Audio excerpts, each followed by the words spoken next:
আসসালামু আলাইকুম, সবাইকে হাম্বা মোবারক, ঈদ মোবারক। যদিও ঈদ অনেক আগেই চলে গেছে, বাট আমারই হচ্ছে ভিডিও দিতে তো অনেকটা লেট হয়ে গিয়েছে।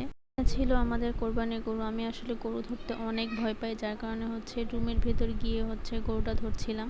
তা আমি হচ্ছে গরু দেখতেই বাসায় গিয়েছিলাম, তো রাতে আবার চলে আসি। দেন সকালে ঈদের দিন হচ্ছে আবার বাসায় গিয়েছিলাম। তো রিক্সা থেকে নামতেই দেখি যে আমাদের বাসায় 2 কসাই হচ্ছে রক্ত দিয়ে একবারে টি শার্ট ভরে ফেলেছে। এগুলো হচ্ছে ওরা ইচ্ছা করে করেছিল। আমি হচ্ছে গরু জবাই দেওয়ার অনেকটা পরে গিয়েছিলাম।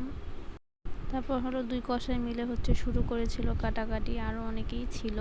তারপর দেখলাম এদিকে হচ্ছে বয়ানটি মাটির চুলায় হচ্ছে খিচুড়ি রান্না করেছিল। এটা আমাদের বাসায় সব সময় হবে, খিচুড়ি আর গোশতটা হচ্ছে একটু পরে রান্না করা হয়।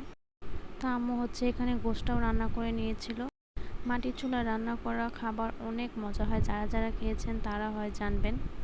তারপর আমি হচ্ছে এখানে খেতে বসে পড়ি। খিচুড়ি আর মুরগি দিয়ে আমি হচ্ছে খেয়ে নিয়েছিলাম। আম্মু হচ্ছে আগেই মুরগি রান্না করে রেখেছিল।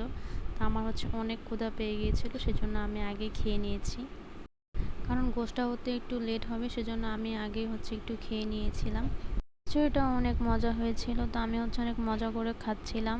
আমার সাথে হচ্ছে নানু আন্টি সবাই হচ্ছে একটু করে খেয়ে নিয়েছিল। আমি হচ্ছে খাচ্ছিলাম আর সবার সাথে ভিডিও কলে কথা বলছিলাম, বিশেষ করে ছোট আন্টির সাথে। আন্টিকে হচ্ছে দেখাচ্ছিলাম।